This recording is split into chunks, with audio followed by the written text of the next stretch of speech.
Nauru merupakan negara kecil yang terletak di barat daya Samudra Pasifik dengan luas sekitar 21 km persegi. Saking kecilnya, negara ini bahkan tidak memiliki ibu kota. Dulunya, negara dengan penduduk sekitar 10.000 orang ini menyandang predikat sebagai negara terkaya di dunia dengan pendapatan per kapita tertinggi di dunia yang mencapai $27.000 Amerika per tahun, jauh di atas pendapatan per kapita Amerika Serikat yang di tahun 1980 sebesar $12.500. Sayangnya, negara Nauru kemudian jatuh miskin dan terlilit hutang karena kehabisan kotoran atau tai burung. Sebelum menjadi sebuah negara merdeka pada tanggal 13 Januari tahun 1968, Pulau Nauru merupakan sebuah pulau dengan keindahan alam yang menakjubkan.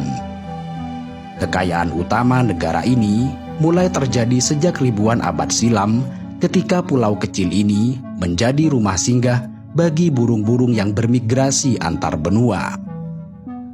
Burung-burung yang bermigrasi tersebut kemudian membuang kotoran di pulau kecil itu, di mana kemudian secara alamiah kotoran-kotoran tersebut berubah menjadi kera guano, bahan alamiah penghasil fosfat yang bernilai ekonomi tinggi. Ketika Nauru meraih kemerdekaan pada 13 Januari tahun 1968, diperkirakan terdapat sekitar 60 hingga 70 juta ton cadangan fosfat di negara tersebut. Dan sejak saat itu, rakyat Nauru benar-benar menikmati hasil kekayaan alam mereka. Setiap harinya, pekerjaan utama rakyat Nauru adalah bekerja di tambang-tambang fosfat dan menikmati segala kemewahan yang mereka punya. Tidak hanya memiliki uang yang berlimpah, pemerintahan Nauru juga membebaskan pajak dan memberikan subsidi perumahan secara besar-besaran. Mereka memberikan pelayanan publik secara gratis, mulai dari rumah sakit, sekolah, transportasi, layanan air bersih, listrik, dan lain sebagainya. Selain itu, banyak pemuda Nauru yang dikirim ke berbagai universitas bergengsi di Australia dengan biaya dan subsidi penuh dari pemerintah. Bahkan, hanya untuk berbelanja saja, seluruh rakyat Nauru akan berbelanja di Australia atau Singapura dengan menumpang pesawat yang tiketnya juga sudah ditanggung gratis oleh negara. Pada tahun 1976, produksi fosfat di Nauru mencapai 2 juta ton per tahunnya dengan harga $60 juta Australia per tonnya. Ini artinya, pada tahun 1976, dari hasil penjualan fosfat saja, pendapatan negara Nauru mencapai $120 juta, atau jika dikonversikan dengan rupiah saat ini, mencapai 9 triliun rupiah per tahunnya. Selama satu dekade antara tahun 1974 hingga tahun 1980-an, segala kemewahan benar-benar menjadi milik masyarakat Nauru. Rumah-rumah mereka dipenuhi dengan barang-barang berharga. Bahkan, pantai di Nauru dipenuhi oleh perahu pribadi mewah milik perorangan.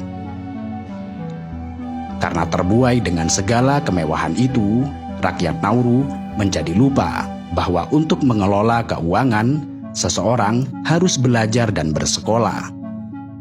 Hingga memasuki tahun 1986, pemerintah dan seluruh rakyat Nauru mulai menyadari jika cadangan fosfat di negara mereka mulai berkurang.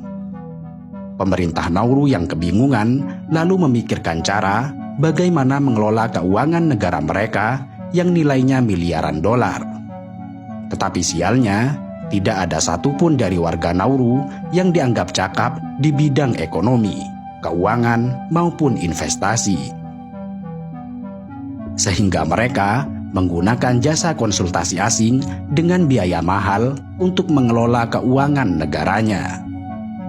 Namun sialnya lagi, para konsultan keuangan yang disewa pemerintah Nauru tersebut ternyata melakukan korupsi besar-besaran dengan melaporkan kebutuhan keuangan yang mengada-ada.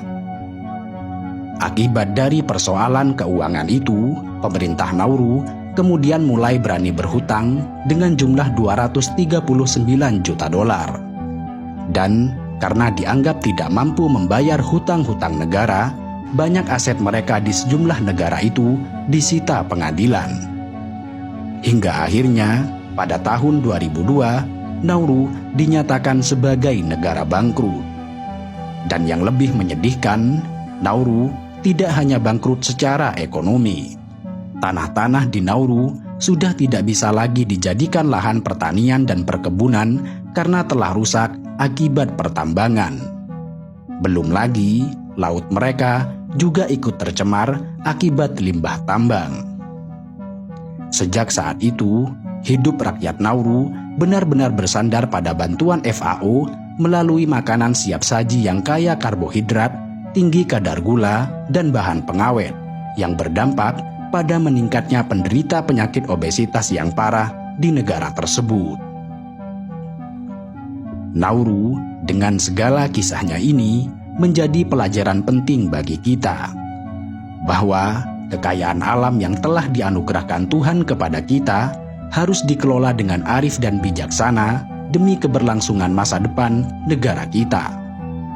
Karena jika tidak demikian, boleh jadi kita akan menjadi warga-warga Nauru berikutnya.